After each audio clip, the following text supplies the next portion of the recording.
Talktainment Radio Worldwide Sound. Talktainmentradio.com. We give you a reason to come. The world's greatest radio. We give you a reason to stay. Radio, the way it should be heard. You got the power. The views and opinions expressed are those of the host and guest and not necessarily those of TalkTainmentRadio.com, the management, the staff, or K&E World Network, LLC.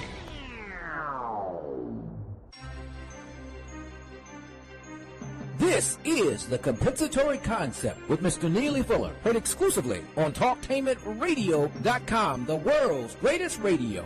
Radio, the way it should be heard. And now, Mr. Neely Fuller. If you do not understand white supremacy, which is racism, what it is and how it works, everything else that you understand will only confuse you. Only confuse you. Only confuse you. This is The Compensatory Concept with Mr. Neely Fuller Jr., heard exclusively on TalkTainmentRadio.com, radio, the way it should be heard. And we're joined, this is live, and of course we're joined every Tuesday with Mr. Fuller. All right, Mr. Fuller, how are you, sir? Mr. Fuller, how are you, sir? Oops, hello. I got him on the wrong line. Mr. Fuller, how are you, sir? I'm still learning. Okay, sorry about that. I guess we had you on the wrong line. How are things going up in Washington, D.C. these days? Well, it's the same as usual. You have some things that are constructive, some things that are not. That's the normal, all over the world. That's generally the Some things that are constructive, some things that are not. And you have more things that collectively are non-constructive as far as interactions between people than you have that are constructive. That's my opinion. That's my analysis based on observation and using the logic that goes along with observation if it's correct. Okay. Mr. Fuller, something came out today that's in the area of entertainment. There are a lot of issues, and we don't discuss much about this area, so I thought we'd look into it since it's captivated so many people on the planet, and that is sports. Sports as an entertainment, sports as just the whole concept of it. And I want to get into a report came out today said that only 67 so-called black players from this area of the world in baseball, and this being so many years. I think Jackie Robinson came in the league. You remember what year that was, Mr. Fuller? I thought it was 1942. Well, 1947 was the year that I remember mostly when he was most prominent. Okay, maybe that might have been 1947. I'm not just sure. I wasn't a sports fan at the time, but he became into prominence because he was a black player. Right. And that he was entering the big time, you might say. And he was the most featured black player in baseball. Satchel Paige, was mentioned among the what they called old Negro leagues. But Jackie Robinson was supposed to be the featured person of the crossover. And amid a lot of controversy at that time and conflict. Right, I remember that. Mr. Fuller, did we make a mistake attempting the crossover when you already had the Negro Leagues, so-called Negro Leagues, where you had guys that were building their own stadiums? They were setting up, they had their own system set up. They obviously had the great athletes, and they were making money. And everybody looks at Branch Rickey as this, he did this wonderful thing. He was such a hero. Mr. Fuller, I kind of reverse it a little bit. I say, I'm not saying Mr. Ritchie, I don't want to class any dispersions on him in any way. But what I am saying is, wait a minute, we need to flip that script. Maybe what they saw was they were losing market share. They were losing a portion of their power. And what they did was they flipped it and went and destroyed the independent black baseball league. That's the way it looks like to me more than anything else. And I think we always put the interpretation that somehow these were trailblazing events when, in fact, they destroyed They destroyed a league that could have been as big proportionally in terms of population or even bigger than their league. I mean, am I making any sense to you, Mr. Fuller? Same thing with black movies. Oscar Micheaux, the guy who played in Amos and Andy was, I can't think of his, Spencer Williams. Spencer Williams did some fantastic movies back in the 30s and 40s and early 50s. Then all of a sudden, they reach out and get him and bring him into Amos and Andy, and then they started pushing to integrate the white film, and it killed the black so-called independent film industry. I mean, they had their own studios, everything. It's just amazing what they were able to do with all of this. So Mr. Fuller, I want to get your read on. Let's talk about. I want to get into sports and talk about white supremacy in sports, what all it means, because it's having such a dramatic impact on black people all over the world. Even if you go down to Cuba, the number one import seems to be athletics. I mean, everywhere we go, that's what people are focused on. How should we view this, Mr. Fuller? The way I view the future of the world and of black people in it is that every black person should have as a goal. It comes down to the individual. The individual black person should have as his or her goal to become a universal man, and in the case of a female, a universal Hold on for a minute, woman. Mr. Fuller. I'm hearing some interruption. Callers, we're live, so I appreciate you calling in, but when you make sounds, it kind of bleeds over into the broadcast. So if you can, hold that down if you don't mind. I appreciate it. And I'll get to you as soon as I can. Okay, thank you. All right, Mr. Fuller, go ahead. The goal of each individual non-white person, each individual black, okay, red, yellow, all of the people who are classified as non-white. Mm-hmm. At this point in history, the way I see it, we should look to the past to get an education, you might say, mm-hmm. in the things that worked and the things that didn't, mm-hmm. and why, mm-hmm. and then look to the future of the way that the world should be, because there was nothing that happened in the past that was like the world should be. Correct. As far as I know, I haven't seen any signs, anything studying there, all of history of what you might call an absolute utopia. Nothing that I was ever taught in school. The Roman Empire, all of it, all of the empires of Africa and whatnot, were absolutely the way everything, and I mean everything, absolutely the way everything ought to be. Everything is in a constructive mode. Nothing non-constructive ever happens. This is the ideal, and that is a worthy ideal to reach for. Mm-hmm. And I call it the production of universal man and universal woman, mm-hmm. which means what? People who are in a constructive mode in all areas of activity 24/7 during their entire existence from birth to death. We've never had a people like that anywhere on this planet. That's the type of people that, since black people have been on the tail end of everything, that we should try to produce, and black people should have that as a goal. We shouldn't use anything that has ever happened as a criteria. And that includes everything that white people have accomplished, everything that people all over the world have accomplished. We should look forward at this point in 2014 to say, I am going to try to be a universal man if I'm a male, okay. and if I'm a female, a universal woman. Mm-hmm. That means a person who functions with maximum constructive capacity in every area of activity, everywhere that they go. Not have a place on the planet that we call the black side of town. We've had enough of that. Over on the black section, over across the tracks, and try to glorify that or relive that.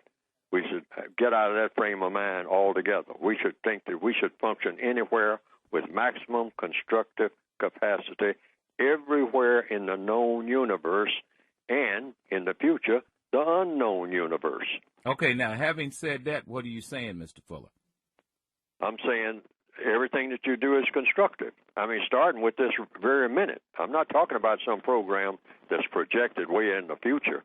I'm talking about starting with this very minute, that every contact that you make, because I just recently heard this morning on a program about all the shootings going on in Chicago and all like that. That's old hat. We shouldn't be having anything that even sounds like that in 2014. And we are wringing our hands about that again. Central African Republic again. What's going on in Nigeria again and again and again, ad infinitum. And the conditions of the black schools over and over again. And then in the midst of all this, we're talking about having celebrations. Celebrations should be educations. All so-called celebrations should be platforms for the education. Education of what? Preparing to be universal man and universal woman, which means every contact that you make with every person should have a constructive result. I mean, and I'm going to say that again. That's where the rubber meets the road. Anytime a black person is in contact with any other person on the planet, white or non-white, when they walk away from that person, the result of that contact should have a constructive result. That's the only criteria you need. That's what all of this that I just said means. Okay. All right. Mr. Fuller, where can we get your book, your two books? Okay, you can get the word guide now by going to producejustice.com. That's producejustice.com. That's a compensatory counter-racist word guide. The basic book that precedes the word guide will not be back on the press or available off the press until May the 1st. It's temporarily out of stock.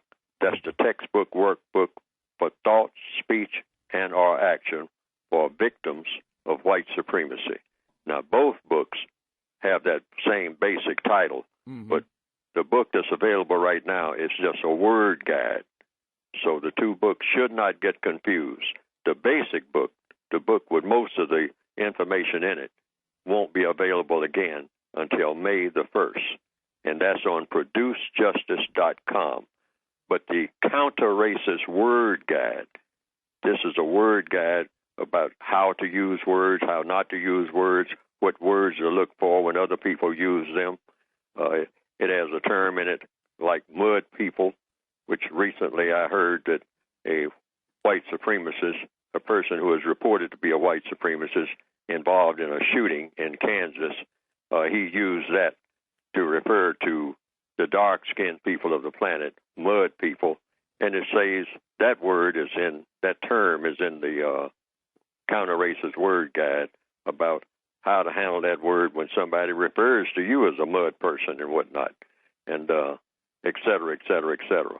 And it has a lot of other words in there, how to use the word American and what that means, et cetera. Okay.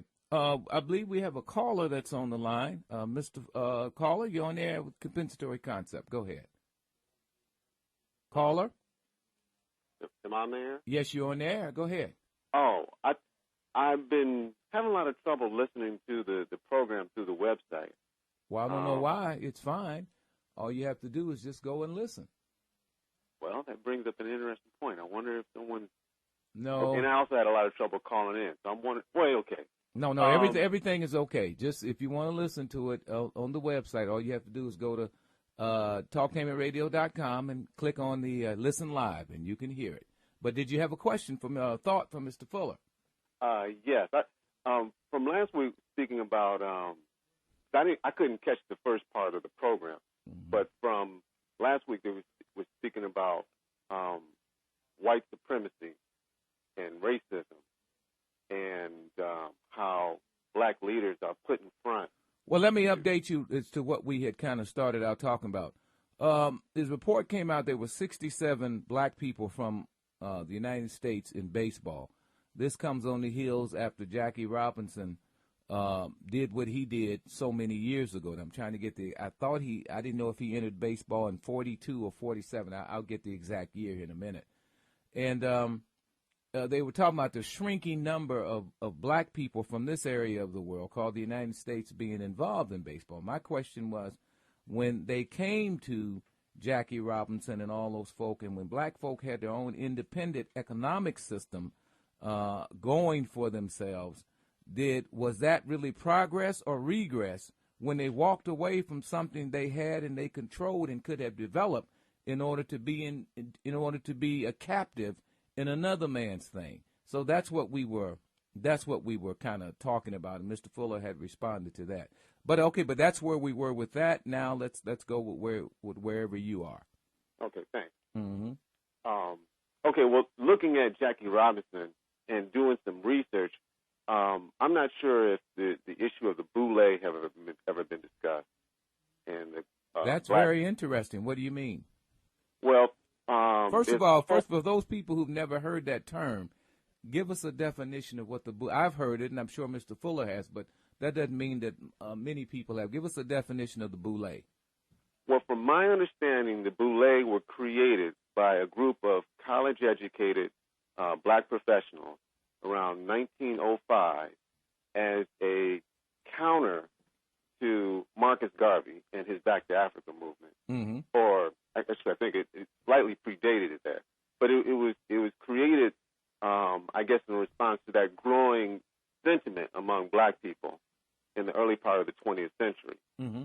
And they wanted to separate themselves from the masses of ignorant black people who were coming from the South and off the plantations and from the service workers. And they didn't want to be associated with that because some of them had always been free black people. Mm-hmm. And they had their own culture and societies, and they didn't identify with other black people. So they wanted to separate themselves and create these societies, and they called themselves the Boule. The Boule. And they considered themselves as basically a gateway to the whites for the lower class, or I should say, from the rest of the black people. Mm-hmm. And so what they wanted to do is embrace white society entirely. They wanted to, in a sense, assimilate. And they said what you'll find is that a lot of them were very, mixed or very, had paler complexion.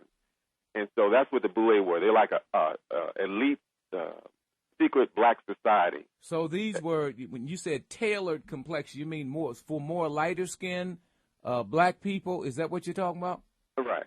Okay. Yeah, mm-hmm. That's how it worked in the early 20th century, from what I understand. Okay. And they created the first black fraternal organization, and it was not college related. And then the following year, in 1906, they created the first college Greek letter organization. And all this, and the Boule is a Greek term, and the entire, I guess, mythology around this is based in Europe, around the Greeks, and they'll call themselves the Black Greeks and things of that nature. Yeah, according to what, if Wikipedia is used as a source, it says an assembly forming part of city governments in ancient Greece. So it's a Hellenic Greece term that comes out of Greece. It has a lot of different meanings. It's for the gene. It's a round loaf of white bread. A community off the Ivory Coast, a block of synthetically produced. So it has a lot of different meanings. So I guess they were using it from the Greek standpoint, probably. Would you guess that might be correct or incorrect? No, exactly from the Greek, because the head of the Boule is called the Grand Sire Archon, and Archon is a public official in Greek society. Okay, now what does all this have to do with Jackie Robinson, from where you sit? Okay, now from what I read, from listening to Stephen Coakley, he said these Boule, to counter Marcus Garvey once he started gaining power, was to work with the Jews and the rich whites to undermine black people from going into things like science and medicine and research and becoming speakers and developing advanced skills to go into arts and entertainment, to change that focus from constructive, productive kind of things to culture and to social type of activities, things that didn't really have power and, in fact, enhance the structure of white supremacy. Mm-hmm. Arts and entertainment are things that enhance the status quo and distract the public from, understanding the nature of the universe and the physical realities. And so was Jackie Robinson a part of that Boule, or See, now that's the thing that's kind of interesting. You don't necessarily have to be part of the Boule to be used by the Boule. If you take Jackie Robinson. Interesting.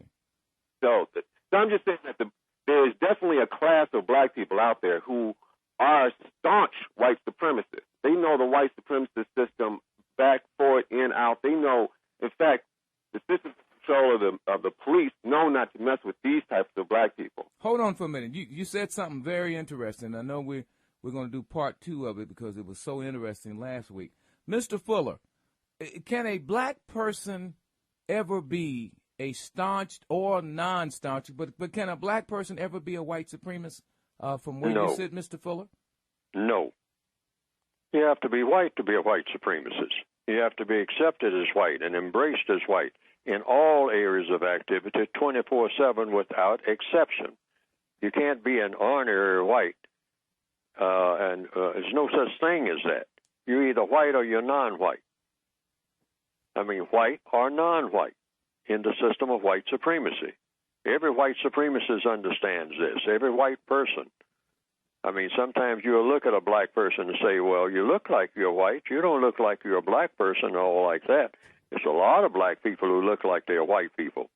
But if they are going under the title of black and or non-white, then they are non-white. There's no such thing as half-stepping or quarter-stepping or any of that. That octoroon and what you call biracial, that's nonsense.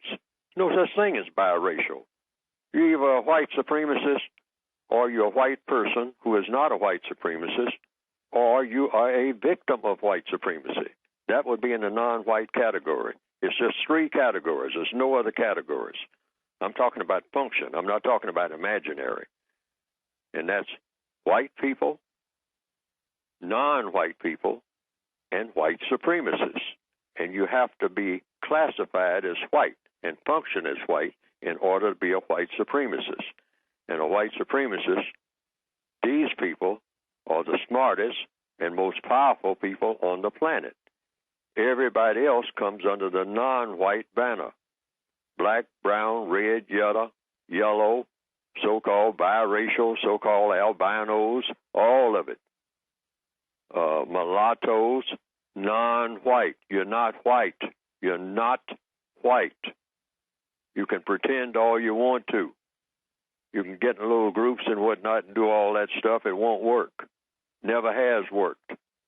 It'll give you the imagination of working because the white supremacists will feed this type of thing, because any kind of confusion among non-white people will help the white supremacists in any area of activity: economics, education, entertainment, labor, law, politics, religion, sex, and war.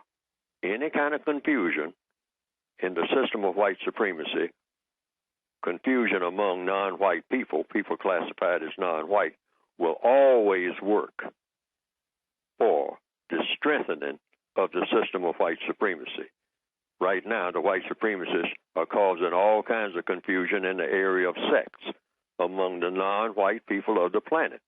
They've got non-white people completely confused, particularly the most intellectual of non-white people. I mean, the half-drunk black person sitting in front of the liquor store is least confused about sexuality than a lot of what you might call the quote-unquote boule or elite and all like that, who the white supremacists has really done an excellent job, and they're doing an excellent job all over the world simultaneously. This is one of their huge trump cards, because when you can confuse people sexually, you can dominate them forever. I mean, that's one of the apexes of confusion. Well, when you don't know the difference between a male and a female. Right. Let me get in here and see, get the caller's reaction to what Mr. Fuller said. Caller, you want to give your thoughts or reactions to what you heard Mr. Fuller say? Well, I agree with what he's saying. I just use different terminology.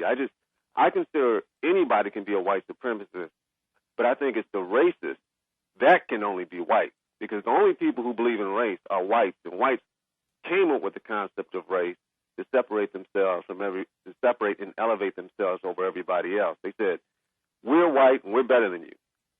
Now, and then they gave the option. They said, Indians, if you want to believe in that, we'll elevate you over other Indians. Blacks, if you want to believe in it, we'll elevate you over other blacks. That's how I see it. So what you're saying is that those black people anywhere on the planet who agreed to go along, like they said in The Godfather, agreed to go along with this system, would be rewarded like they were in slavery by being the guy who would drive the coach, so to speak. They dress him up, put him on top of the coach, and show him off as their as their Negro. Is that what you're kind of saying? That's exactly what I'm saying. Okay.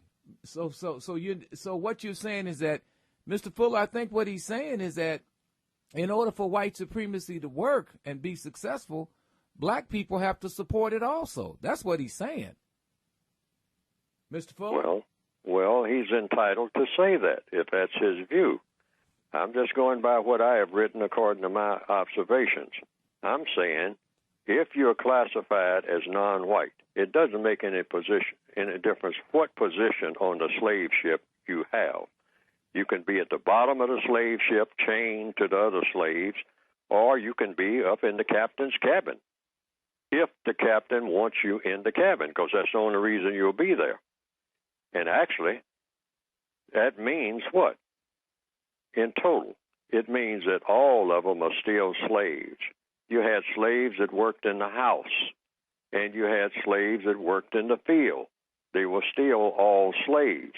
But the white supremacists would tell the slave that worked in the house that he or she was better than the slave that worked in the field. But that still did not change the fact that they were all slaves.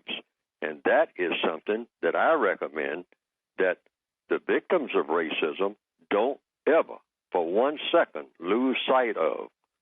And don't start envying or having an attitude toward any slave that is taken from the bottom of the ship. The captain comes down the ladder, and he says, well, I'm going to pick out 2 or 3 special slaves here to work up on deck with me. And so he unchains them and allows them to go up on deck and work. Now, those slaves may get the attitude, you might say, that they have been promoted. But the slaves who are still below deck shouldn't resent those 3 or 4 slaves who have been allowed to go up on deck, regardless of what their attitude is. They should still hold to the position that those are not the enemy. The enemy is the person who is running the slave ship, the white supremacists themselves, not their shadows, not their so-called surrogates, not the black people who have been taken and promoted or brainwashed or whatever you want to call it into thinking that they too are masters, because they are not. That's the fact of the matter. You mentioned the movie The Godfather. That's what the Don understood when he talked to Tom Hagen in the back of the car after the meeting.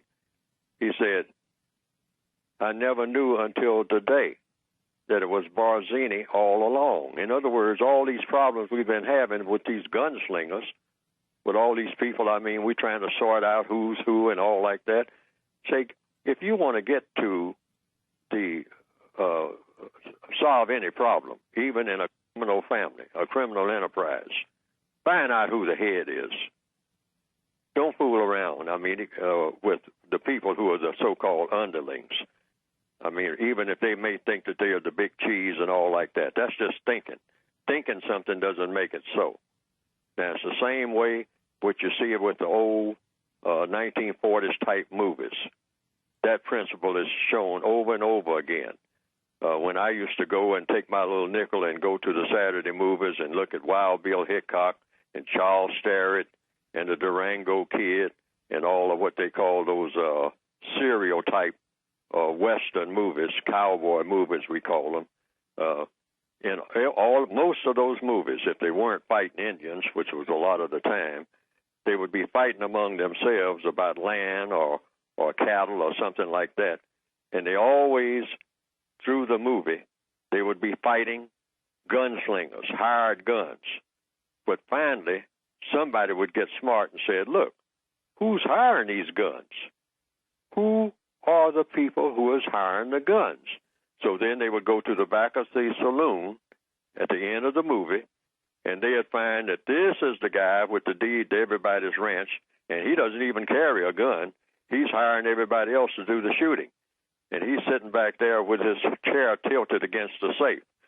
Then they would have a fight all over the back of the saloon, and the fellow would take off out the back door and get on a horse. Usually they had a horse chase. And then the cowboy, the main cowboy, the white hat guy, he would chase the guy with the black hat, and he would be the evildoer, the person who is instigating all of this and has all of the town in an uproar. And he would chase him up and down the hills and valleys and finally what we call take him off his horse. He'd pull alongside of him and jump on him and take him off his horse, and then they would duke it out. And then the fellow with the white hat and the two guns, he would be the hero, and the movie would end. I mean, and anybody that looks at those old movies, it's the same scenario over and over again. It was a pattern. We look forward to it because they were ingraining that principle, and that's a very solid principle. Get to the people who are behind the people who are behind the people who are behind the people, not the people who are down front. The people who are down front is to fake you out. That's to keep you fighting shadows without getting to the real issues. All right, I want everybody to stay put. Caller, can you stay with us? Yeah. Okay, stay with us. All right, Mr. Fuller, everybody stay put. We've got to do this. This is the compensatory concept heard exclusively on TalkTainmentRadio.com. Radio, the way it should be heard.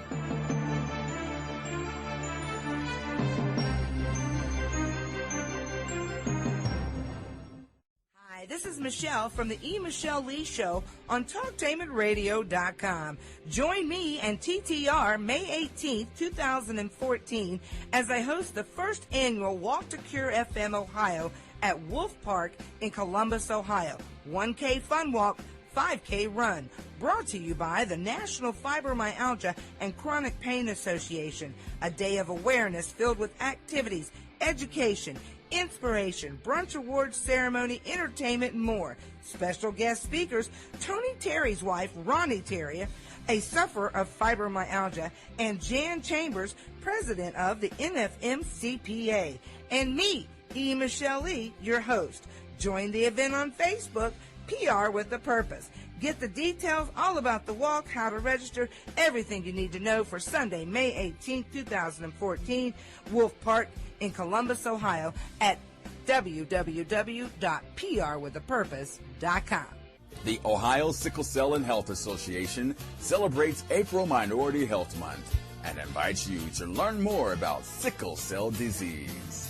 If you or someone you know has sickle cell disease, we urge you to learn more and take the time to know your hemoglobin status. Contact the Ohio Sickle Cell and Health Association at 614-228-0157. That's 614-228-0157. We invite you to visit our website at ohiosicklecell.org. Together, we can face and fight sickle cell disease. Calling African American Men to Excellence, April 30th, 2014, from 5 to 7 p.m. The conversation will be focusing on the fact that in popular media, so often African American men are portrayed only in the negative. And this discussion will be about recognizing and acknowledging that African American men are seeking excellence in many areas.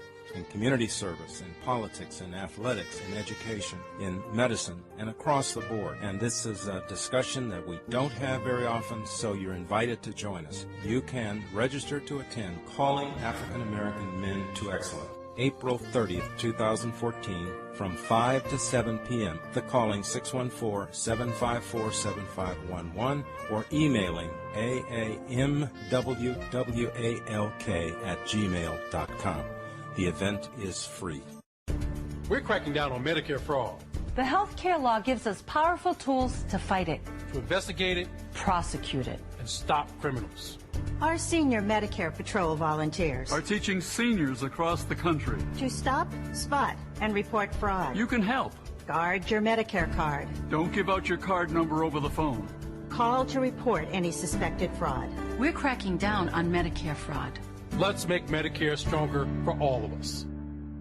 Walk to Cure Fibromyalgia, Ohio, May 18th, 2014 at Wolf Park, Columbus, Ohio. The United Independent Compensatory Code System concept by Neely Fuller is considered as one of the substantial and basic books for understanding and effectively countering racism. Neely Fuller will turn upside down everything you've heard and everything you think you know about racism and how it works. Call area code 202-484-5461. 202-484-5461. I'm as mad as hell, and I'm not going to take this anymore. You got the power. This is the Compensatory Concept with Mr. Neely Fuller, heard exclusively on TalkTainmentRadio.com. Radio, the way it should be heard. By the way, we apologize for any technical problems we had at the beginning. It seems like we've resolved those now. So you can hear it clean and clear. And you can listen to us live every Wednesday at 10 a.m. Eastern Standard Time. So if you're in California, you have to pick it up at 7 a.m. in the morning. Or if you're in Kansas, I guess that's Central Standard Time, Texas. Anyway, we're Eastern Standard Time. So 10 o'clock live. Mr. Fuller is here, and, of course, we're discussing. I guess what we're asking is it ever possible, and I think Mr. Fuller has given his response to it, about how organizations such as the Black Boule, maybe some of these so-called leaders that are put in front of our faces 24 hours a day, even these so-called black politicians, are they really responsible for our condition, or is it the people behind the people behind the people behind the people? And that's what we're trying to determine. Mr. Fuller says it's always the white supremacists that are in the background. But caller, let me ask you this question. What do you think should be done then to those people who are posing or allowing themselves to be posed as people who are who look like they are helping to support the continuation of white supremacy and the misery of black people here and all over the world? Well, first let me say I'm very appreciative and thankful that Mr. Fuller is able to give his responses. It really helps me to clarify my thinking. Mm-hmm. But the way that I see it for these type of people, in the United States, I've become a little bit more forgiving of who I call the Black Boule and the Black Greeks and Black Prince Hall Masons. And Why? All of those. Why? Well, I just see it as they just see that as a reasonable response to a very desperate situation. And if they think that selling out to the white supremacists, to the racists, is the solution for survival of black people in this country, maybe because if me as a black person can't understand where they're coming from, then nobody will. And I don't want to see whites destroy my own people, even if they are sellouts, because that's like killing a part of the community. Even if they harm me, because I've seen them harm me and do great harm to me. And I guess the other reason why I'm sympathetic is because I used to be like that. So. And I realize it leads you straight into disaster, because as soon as whites realize you're no longer of any use to them, or if they realize that you become a threat to them, the first ones they're going to take out are the black sellouts. And they're going to hit them first and worst. And they're not going to have anywhere to turn. And they're going to realize that what they've done has been wrong all along. And they're going to need some place to go. And I wouldn't want to just turn my back on them when they've finally figured out that, you know what, my own people are my salvation, not a bunch of enemies. Okay, but if you're not cooperating with white supremacy, not you as you, but, us in the collective, what is the alternative, caller? You said if we're not cooperating with white supremacy? Yeah, what is the alternative? Well, my attitude is we have to rely on each other. And I say that in the sense that right now, basically, every black person in United States, as I see it, is basically, not every, but I mean generally, is a white supremacist. It's sort of like we have to be when we trust whites with our money, when we worship white beliefs, when we follow white laws, when we go to white stores. We're all white supremacists. We don't want whites to lose power. We want to go to the store. We want to watch TV. We want to buy our cars. We want to get our food at the supermarket. Mm-hmm. We want white supremacy to continue. My solution is to do a little less of that. To just slowly withdraw ourselves from that. Most of the stuff we buy, we don't need. Most of we shouldn't be trusting these failed banks that the whites run. We shouldn't be following their religions. We should just slowly withdraw. And if we do that gradually, the whites won't really notice. And then we'll get to a point where we'll reach some level of self-sufficiency, and we're going to need that to survive. So I'm more of a gradual withdrawal than an abrupt one. I think it'd be better to take little steps than to take drastic ones. That's just my opinion on the issue. Interesting. Mr. Fuller. Mr. Fuller? Oops, I'm sorry. Mr. Can Fuller? you hear me? Yes, I can hear you. Go ahead. Yes. According to the code, according to what I've written, what he's saying should be considered. Everything that all victims are equal. See, now that's the position that I take, based on what? Logic. All victims of white supremacy are equal victims of white supremacy, even though some may be more comfortable than others.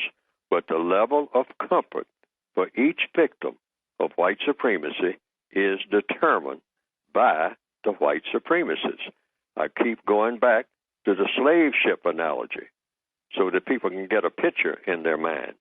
Or you can use the mansion on the slave plantation analogy so that they can get a picture in their minds. It's the same picture. It's the same basic pattern. We are all complicit. See, it's just a matter of degree. If I'm the coachman on the plantation and my job is just to dress up in a top hat and a red coat and some white pants and some high black boots, very shiny, and my job is to drive the missus to and from her balls or parties or wherever she goes to the other plantations. That's the white lady of the house, the wife of the husband that owns the plantation and owns me, the two of them. And so I have an excellent job. I don't want to go back to the field. I mean, and not only that, to use the Andy Dufresne analysis in the movie Shawshank Redemption, I'm in an excellent position to help other slaves eventually. By what? By getting what? Something very important. I can get more information by riding the missus around, by being her chauffeur. Now, the other slaves may resent me having that position, but at a certain point, I want to improve my condition. Of course, that's just the nature of people.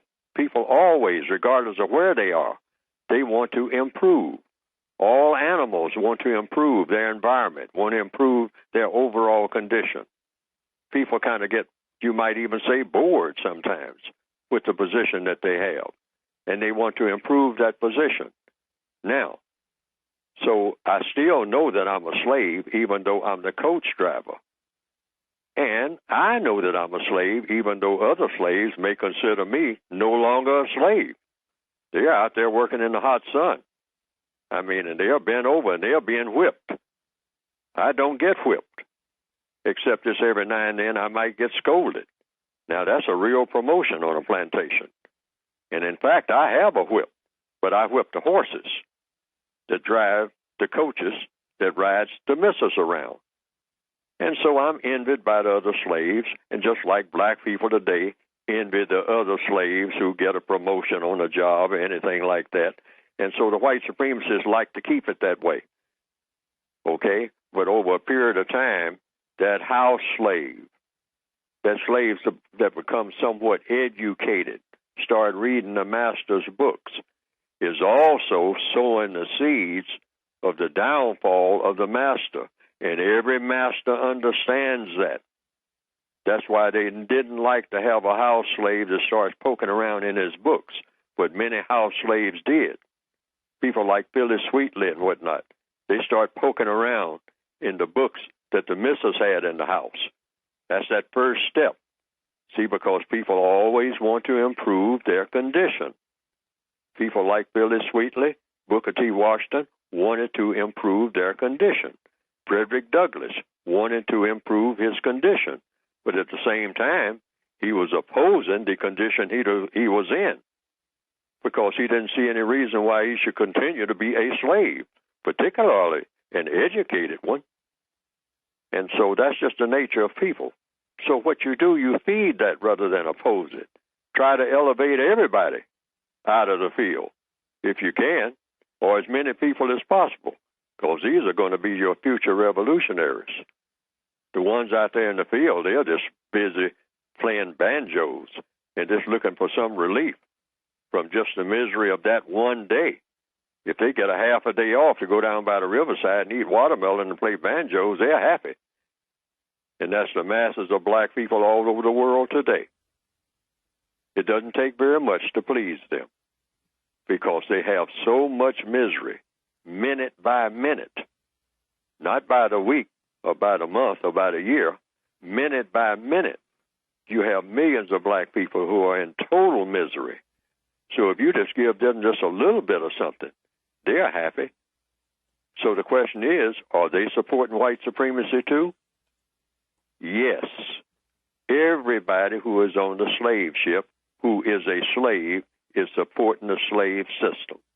That's the way it works.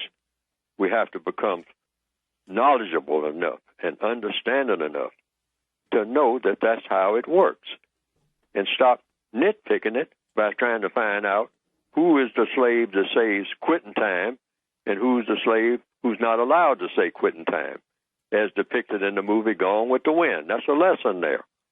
Right in the beginning of the movie, they give us that lesson. One slave turns to the other and says, quitting time, and the other slave, resenting that, says, I'm the foreman. You ain't the one supposed to say quitting time. I'm the one supposed to say quitting time. And then he says, quitting time, and then everything is supposed to be all right. Well, everything isn't all right. It doesn't make any difference who's saying quitting time between two slaves on the plantation. One is authorized to say quitting time, and the other one is not authorized, and the one that isn't authorized is angry at the one who is authorized. Stop and think. Who gives the authorization of the whole operation? That's what we need to keep in mind. This is 2014. We should be beyond that kind of nitpicking, because that's exactly what it is. Caller? Well, I agree with what you're saying. My thinking is that there's been a drastic change from the way, pretty much a drastic change from the way white supremacy was practiced in the 20th century as opposed to the way it seems to be moving today. And I make a distinction in the system of white supremacy between black people and other non-whites, because from my reading and understanding, black people were the reason why white supremacy and racism developed. It developed specifically in response to the enslavement of black people. And so the only definition that I use to determine whether someone is let me say it like this.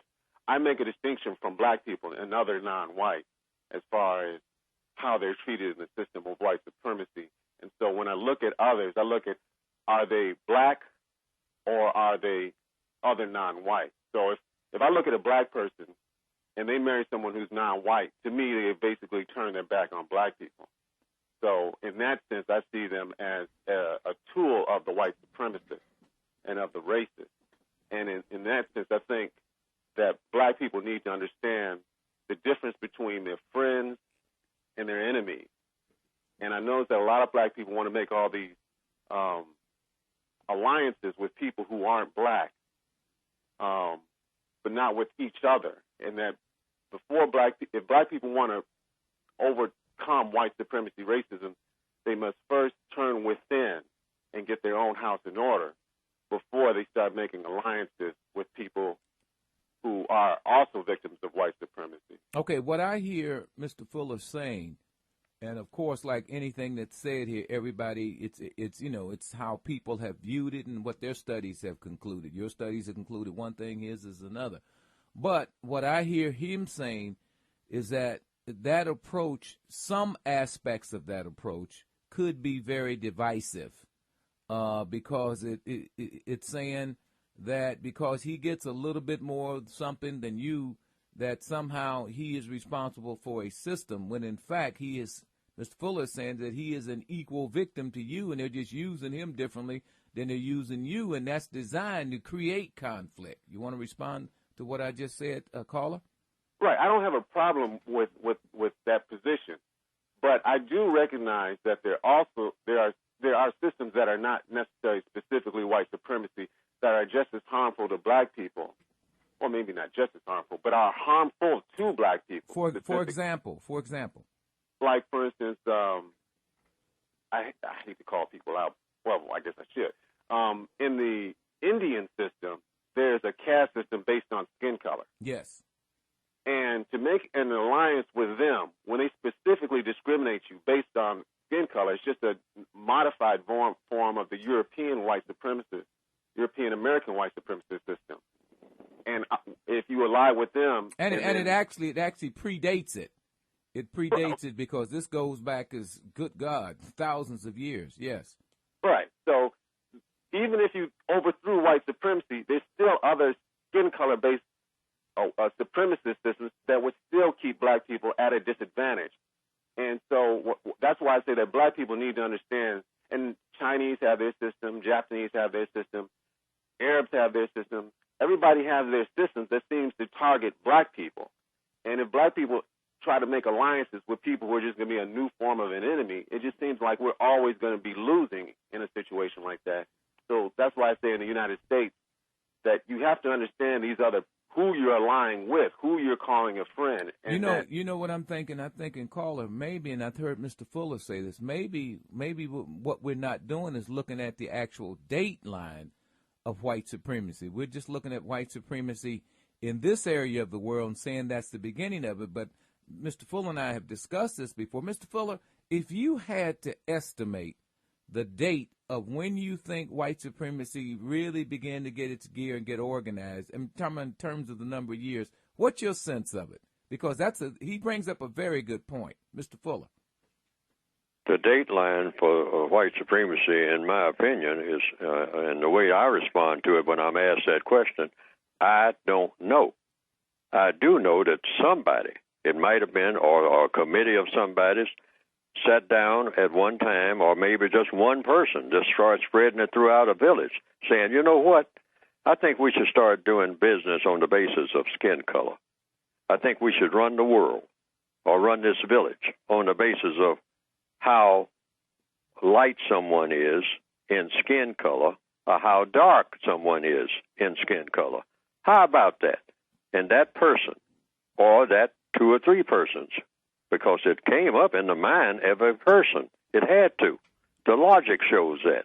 Everything starts in the mind of a person. So somebody thought that up. Now, it might have been two or three people that thought it up at the same instance, but I don't believe so. I believe some one person thought it up. Just like most things start with one person.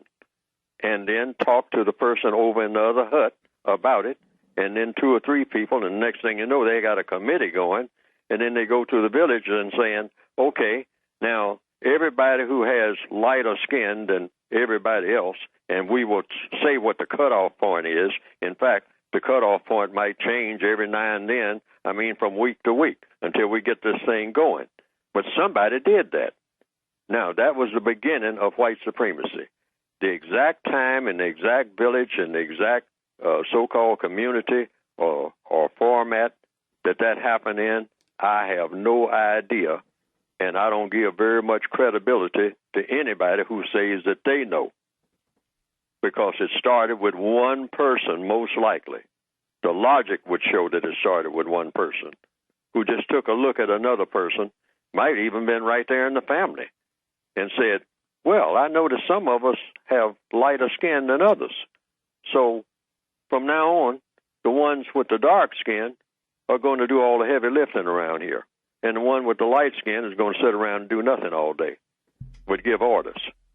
Now, that might happen just in one family, just one family of 10 people. It might have worked out that way, but it started with somebody, and it spread all over the world. And then, in order to keep control, because the people who were lighter skinned turned out, as it were, smaller in number than the people with darker skin throughout the world over a period of time. And so they said, well, how are we going to really control all of this? They said, we'll have them fighting among themselves, even when the skin color is just about the same, like in the Hootses and the Tootses. Say, then we'll go to how tall you are. Say, you're both dark, but we'll have each other. You'll have 800,000 people, like in 1994, in what we call Rwanda. 800,000 people in a matter of a few months, they said, hacked each other to death. All of them having same color of skin, but they were going by tribal names, and also by what they call, some of them said were tended to be taller than the other people. So we'll use that as a criteria. But the white supremacists, and this is recent history, 1994, stood back and watched the carnage and applauded and say, it works, it works. You always figure out a way to set them against each other when they start coming at us. Figure out a way that you can get them to turn on each other, whether it's in Rwanda or whether it's in Southside Chicago. Figure out a way. In Southside Chicago, we don't have time to sort through all that, Boule stuff and all like that. So we'll just put some drugs there. We'll put something white into the mixture. That'll be white cocaine, and they'll be killing each other about that. But we're making the point of white supremacy either way. Doesn't make any difference how we mix or match it. They don't care what they do. They'll say anything or do anything. That's the strength of white supremacy. They are extremely flexible in what they do, as long as at the beginning and end of each day throughout this entire planet, the non-white people are at a disadvantage. And that's what white supremacy is. It's the grandest, most magnificent, most powerful idea, and the most evil idea that has ever been concocted in the minds of people in the whole history of the universe. But it works. Caller, I think that was pretty powerful. Closing thoughts. Go ahead. So do you think that black people have a fundamental hatred of their skin color? That's a very good question. Mr. Fuller?